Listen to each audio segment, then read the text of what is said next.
राधे राधे। आप सभी को मेरा सादर प्रणाम। आज नवरात्रि के छठा दिन यानी माँ कात्यायनी के बारे में हम कथा सुनने जा रहे हैं।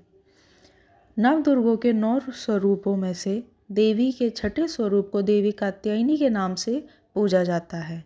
माता कात्यायनी की पूजा नवरात्रि के छठे दिन यानी षष्ठी को बड़ी धूमधाम से की जाती है। देवी की महिमा को लेकर दी कथाएं हिंदू धर्म में अत्यंत प्रचलित हैं। देवी के इस स्वरूप के माहात्म्य कथा ऋषि कात्यायन से जुड़ी होने के कारण उनका नाम कात्यायनी पड़ा। वहीं देवी कात्यायनी की महिमा कथा दुराचारी महिषासुर के वध से भी जुड़ी हुई है। आइए जानते हैं देवी कात्यायनी की महिमा। देवी कात्यायनी का स्वरूप अत्यंत उज्जवल और ज्योतिर्मय है। इस स्वरूप में देवी की 4 भुजाएं हैं। इनमें से दाएं तरफ की ऊपर वाली भुजा अभय मुद्रा की है और नीचे वाली भुजा वर मुद्रा में। वहीं बाएं तरफ की नीचे वाली भुजा में तलवार और ऊपर वाली भुजा में कमल का पुष्प सुसज्जित है। देवी कात्यायनी का वाहन सिंह है। देवी कात्यायनी की कथा का उल्लेख देवी भागवत महात्म्य और मार्कंडेय पुराण में मिलता है। पुराणों में निहित कथाओं के अनुसार कत नाम के एक प्रसिद्ध महर्षि हुआ करते थे। उनके पुत्र का नाम ऋषि कात्य था। आगे जाकर ऋषि कात्य के गोत्र में महर्षि कात्यायन का जन्म हुआ और ऋषि अपने तप के कारण विश्व प्रसिद्ध हुए। ऋषि कात्यायन की इच्छा थी कि देवी भगवती उनके घर पुत्री रूप में जन्म लें। इसीलिए उन्होंने कई वर्षों तक देवी भगवती की कठोर तपस्या भी की। मान्यता है कि ऋषि कात्यायन की ऐसी एकनिष्ठ तपस्या से प्रसन्न होकर देवी भगवती ने तब उनकी इच्छा का मान रखते हुए उनके घर पर जन्म लिया। ऋषि कात्यायन की पुत्री होने के कारण ही देवी भगवती देवी कात्यायनी कहलाईं। महर्षि कात्यायन ने बड़े प्रेम से देवी कात्यायनी का पालन पोषण किया था। कुछ समय पश्चात पृथ्वी पर दुराचार महिषासुर का उपद्रव सारी सीमाएं लांघ रहा था। महिषासुर को यह वरदान मिला हुआ था कि कोई भी पुरुष कभी उसे पराजित या उसका अंत नहीं कर पाएगा। इसीलिए उसे किसी का डर नहीं था और देखते ही देखते उसने देवलोक पर भी अपना कब्जा कर लिया था।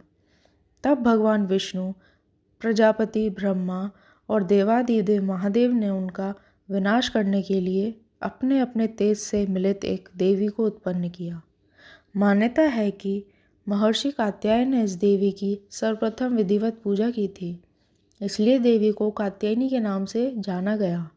वहीं देवी कात्यायनी से जुड़ी एक अन्य पौराणिक कथा के अनुसार देवी की उत्पत्ति महर्षि कात्यायन ने यहाँ अश्विनी महीने के कृष्ण चतुर्दशी को हुई थी।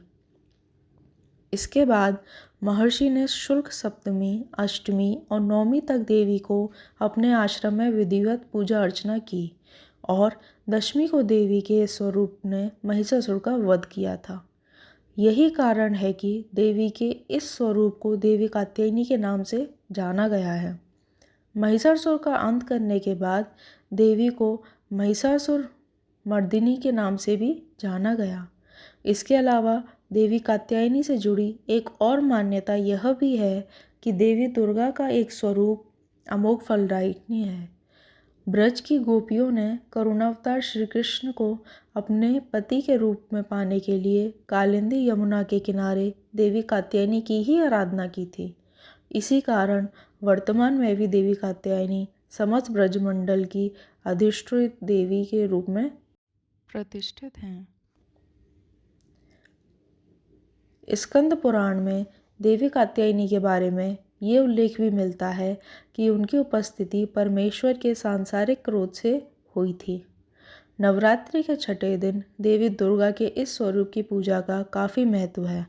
ऐसी मान्यता है कि देवी कात्यायनी की पूजा में लाल और सफ़ेद रंग के कपड़े पहनना बहुत शुभ होता है। मान्यता ये भी है कि माँ कात्यायनी के चरणों में अपना सब कुछ समर्पित करते हुए उनकी आराधना करने वाले भक्तों को उनके दर्शन प्राप्त हो जाते हैं। देवी के इस स्वरूप के पूजन से भक्तों को एक अद्भुत शक्ति का संचार होता है। देवी कात्यायनी का ध्यान गोधूली बेला में किया जाना चाहिए। ऐसी मान्यता है कि देवी कात्यायनी को शहद अत्यंत प्रिय है, इसलिए नवरात्रि के छठे दिन देवी कात्यायनी की पूजा में शहद या शहद से बनी चीज़ों का भोग लगाना चाहिए। देवी कात्यायनी के विधिवत पूजन के पश्चात महादेव की भी पूजा करने की मान्यता है। देवी दुर्गा के कात्यायनी अवतार की कथा हमें यह सीख देती है कि अगर भक्ति और संकल्प सच्चा हो तो परम प्रकृति भी कृपा सदैव बनाए रखती है। जिस प्रकार महर्षि कात्यायन के एकनिष्ठ तपस्या से प्रसन्न होकर देवी दुर्गा ने उनकी इच्छा और तपस्या का मान रखा, ठीक उसी प्रकार मनुष्य की भी अपनी भक्ति, निष्ठा और संकल्प के पथ पर अविचल रहना चाहिए। या देवी सर्वभूतेषु मां कात्यायनी रूपेण संस्थिता नमस्तस्यै नमस्तस्यै नमस्तस्यै नमो नमः। जय माता दी।